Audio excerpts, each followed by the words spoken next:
Bismillahirrahmanirrahim.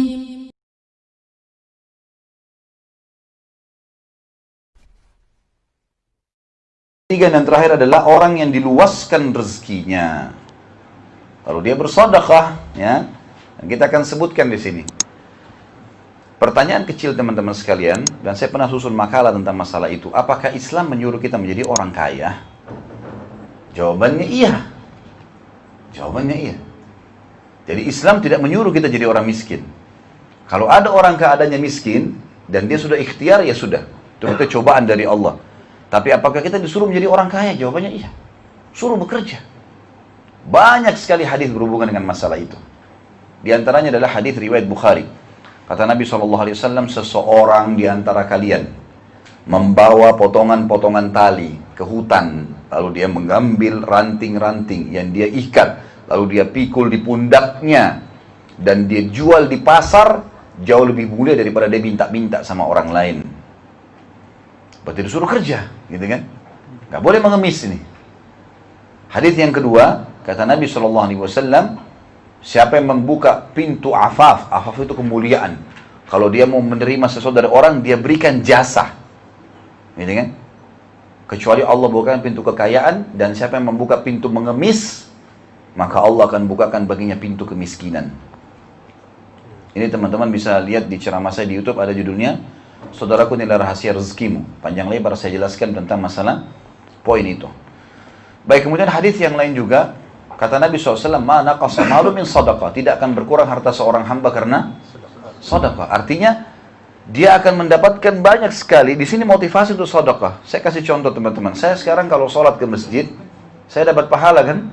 Karena saya sholat ya. Baik. Kalau saya ajak teman saya ajak Pak Widi, ayo kita sholat ke masjid yuk. Beliau ikut sama saya sholat sama-sama. Saya dapat pahala misalnya 10, Pak Widi dapat 10, tapi saya dikasih sama Allah nilai 10 pahalanya beliau karena saya yang ajak kan gitu. Sampai sini jelas ya? Baik. Sekarang, sadar atau tidak sadar teman-teman sekalian, pada saat saya sama Pak Widi lagi sholat di masjid, maka ada orang yang panen pahala kami semua. Ada imam, panen pahala makmumnya. Ada muadzin, panen pahala imam dan muadzin, dan makmum. Imam dan makmum. Dan ada orang yang panen semuanya pahala, yaitu orang yang berinfak membangun masjid. Pakai harta bukan? Pakai harta. Kan gitu. Jihad di jalan Allah. Semua ayat jihad teman-teman, Allah mengatakan selalu dimulai dengan bi amwalikum wa anfusikum. Dengan harta kalian dan jiwa kalian. Harta kalian, jiwa kalian. Harta terus ini disebutkan. Kan gitu. Sekarang saya haji dapat pahala. Baik, kalau saya punya kelebihan rezeki, saya hajikan orang, 10 orang. Sampai Abdullah bin Mubarak rahimahullah, salah satu ulama tabi'in, pernah menghajikan satu kotanya dia di Irak. Karena kayanya dia, dihajikan semua orang. Dan saking yakinnya, sedekah menyebab datangnya rezeki dilakukan sama dia. Dan terbukti. Makin banyak. Teman-teman mau dapat ikan paus pakai kapal tanker. Hah? Mau dapat ikan paus pakai kail, gak bakal dapat. Saya orang miskin lewat 1.000 rupiah, 2.000 rupiah. Terus begitu. Tapi mau dapat ikan paus, mau kesehatan, mau kekuatan, mau keturunan, mau... cerewet betul sama Allah gitu. Tapi pelitnya luar biasa. Hah? Mana bisa nyambung ini? Kan tidak mungkin. Keluarkan yang besar, Allah kasih yang besar. Dalam hadis Bukhari dikatakan Allah SWT berfirman, kata Nabi SAW, ya ibna Adam, anfik alaik. Hai anak Adam, berinfak di jalanku, maka aku akan berinfak untukmu, kan gitu. Jadi fadilah banyak sekali. Bahkan Uthman bin Affan radhiyallahu anhu dijamin surga oleh Nabi SAW karena infaknya. Waktu mau terjadi perang Tabuk, kata Nabi SAW, Tabuk jauh. Tabuk jauh, musim panas. Butuh tunggangan, tidak bisa orang jalan kaki. Harus semua pasukan pakai unta atau pakai kuda, gitu kan? Nabi SAW tahu, kurang ini, nggak ada apa-apa. Siapa yang mau berinfak di jalan Allah? Kita butuh tunggangan nih. Utsman bin Affan pikir sedikit pasukan. Beliau bawa 100 ekor kuda. Kalau kita sekarang ini 100 mobil tank, gitu kan? Kuda seperti mobil tank. Gitu. Bawa 100 kuda dengan perbekalannya. Lengkap, mujahidnya tinggal naik ke atas, pedangnya sudah ada, panahnya sudah ada, makanan sudah ada, sudah lengkap semua. Tinggal naik, jalan gitu kan, 100 ekor. Kata Utsman, ya Rasulullah ini. Kata Nabi SAW, bagus Utsman yang kau lakukan. Siapa lagi mau berinfak? Ternyata Nabi masih butuh nih. Utsman bilang, ya Rasulullah, saya. Dibawa lagi 100 ekor kuda, lengkap dengan semua bekal-bekalnya. Ini ya Rasulullah. Kata Utsman pikir sudah cukup. Kata Nabi SAW, bagus yang kau kerjakan, hai Utsman. Siapa lagi yang mau berinfak? Masih kurang. Utsman bawa lagi 100 sampai 1000. 1000 ekor kuda ini, itu kalau tidak salah jumlahnya 20-nya unta. 10 atau 20 ekor unta. Karena 100 yang terakhir, kata Utsman, ya Rasulullah, kuda saya sudah habis. Tinggal saya lengkapkan 100-nya dengan 10 ekor unta. Kata Nabi SAW, bagus yang kau lakukan. Udah selesai nih, ternyata 1000 kuda sudah cukup. Karena banyak sahabat-sahabat juga yang bawa kuda gitu kan. Kata Nabi SAW, siapa yang membebaskan sumur rumat, sumur pemanah gitu kan. Karena waktu itu ada sumur, lagi musim kemarau, dan punya Yahudi. Yahudi ini nggak mau kasih muslimin air. Akhirnya Utsman bin Affan datang mengatakan, hai Yahudi, berapa kau mau jual sumurmu ini? Dia sebutkan harga khayalan pada saat itu, 20.000 dinar emas. Kalau kita sekarang 6 miliar, sumur 6 miliar. Saya gali sumur di yayasan cuma 10 juta, sudah satu kampung bisa pakai gitu kan. Sumur 6 miliar dari mana? Tapi dia kaget, Utsman bilang, saya beli. Ini uangnya. Yahudi itu saking gembiranya dikasih Utsman sumur sama kebun kurmanya. Ambil sudah semua. Utsman bin Affan wakafin. Apa kata Nabi SAW? Tidak ada lagi yang bisa menghalangi Utsman masuk surga setelah apa yang dia buat hari ini. Infak. Itu harta membuat dia masuk surga, teman-teman sekalian. Berarti sekarang untuk mengadakan pahala salah satunya dengan ilmu, dengan harta, kan gitu. Berarti Islam suruh kita untuk itu, teman-teman sekalian. Kan itu. Kita buat lahan pekerjaan buat orang, ya kita berinfak, kita berikan nafkah kepada istri dan anak, kita memberikan kepada orang tua, segalanya pahala. Jadi ibadah kita ini banyak berhubungan dengan masalah harta. Oleh karena itu Islam menyuruh kita untuk menjadi orang yang mampu. Ada hadis yang lain juga riwayat Bukhari Muslim. Pernah teman-teman sekalian ada sahabat-sahabat miskin datang mengatakan, ya Rasulullah, ya, kami ini miskin dan kami dikalahkan amalnya dengan sahabat-sahabat kami yang kaya.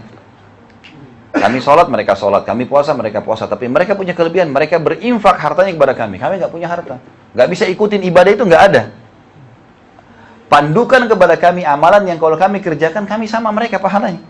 Kata Nabi SAW, bacalah Subhanallah 33. Alhamdulillah, Allah Akbar 33. Dan ini termasuk juga boleh dibaca walaupun bukan habis sholat. Gitu kan? Karena Nabi SAW pernah juga perintahkan Ali dan Fatimah radhiyallahu anhuma untuk membaca pada saat mereka sudah capek bekerja, untuk menghilangkan capeknya. Maka sahabat-sahabat miskin pulang, amalin tuh. Karena ternyata subhanallah, alhamdulillah, Allah Akbar 33 ini sama dengan orang-orang pahalanya berinfak, gitu kan. Rupanya mulut demi mulut, orang kaya dengar. Mereka amalkan juga. Datang lagi orang-orang miskin, ya Rasulullah, yang kaya amalin lagi nih. Maksudnya mau amal apa lagi nih, gitu kan. Kata Nabi SAW, "Dzalika fadlullahi yu'tihi may yasha." Itu karunia Allah yang Allah berikan kepada siapa yang dia inginkan. Kan itu. Berarti saya tidak bisa lagi. Ya udah, itu kelebihan yang Allah kasih mereka. Resiko, gitu kan.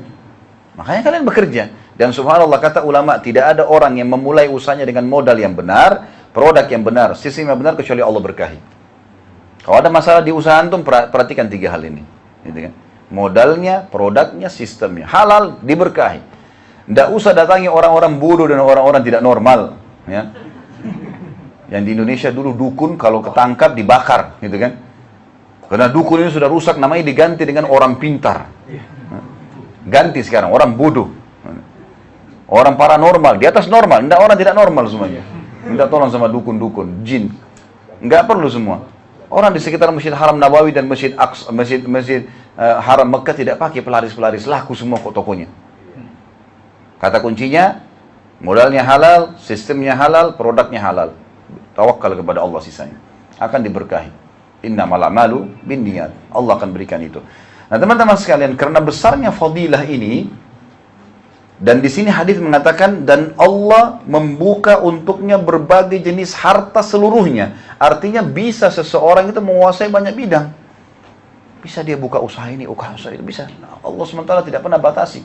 Nggak dibilang orang muslim itu cuma punya harta sekian dinar. Enggak.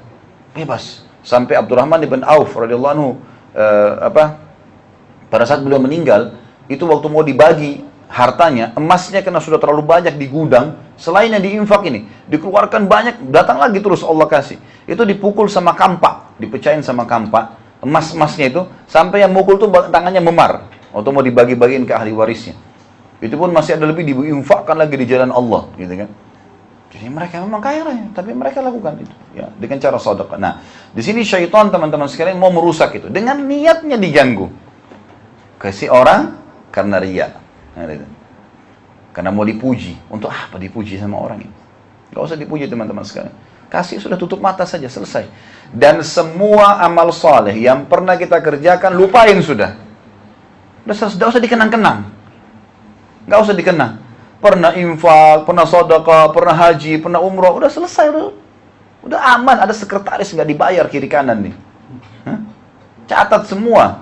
Allah mengatakan dalam Al-Quran, "A'udzubillahi minasyaitonirrajim, ma yalfidhu min qawlin illa ladaihi raqibun atid." Tidak ada satupun, ya, kalimat yang keluar dari seseorang kecuali pasti akan dicatat oleh malaikat. Tidak pernah tidur, malaikat nggak tidur. Selalu ngawasin kita, gitu ya. Jadi harus difahami poin ini teman-teman sekalian. Sudah aman, amal-amal soleh yang kita kerjakan sudah aman. Tidak usah diceritakan, tutup mulutnya itu. Bukan berarti teman-teman kalau takut riya, kemudian kita itu sama sekali tidak jawab kalau orang tanya. Ini salah juga. Kalau kita mau ke masjid, ada orang tanya, mau kemana Pak? Salah. Oh, mau sholat ke masjid, nggak apa-apa, kontrol diri bisa. Karena kadang-kadang memang harus kita jawab, kan nggak mungkin, iya kan? Atau kita mau berinfak di depan umum, ada orang miskin lagi minta, akhirnya kita nggak kasih gara-gara takut riya. Ini riya sendiri nih, nggak boleh. Orang minta depan kita kasih. Lalu bagaimana caranya? Kontrol, karena riya pasti terlintas dalam kehidupan seseorang di antara kita, gitu kan? Tinggal dia mengiyakan atau tidak. Kalau dia iyakan, masalah buat dia. Kalau dia tidak iyakan, seperti orang yang sedang tawarkan produk, kita lagi di mobil lampu merah, tawarin produk, kita kalau nggak buka kaca, selesai. Itu orang di sebelah kamu, setan bisikin begini, kita tetap baca, konsentrasi, nggak ada masalah. Kalau kita terbawa dengan arus itu, nah baru kita riya.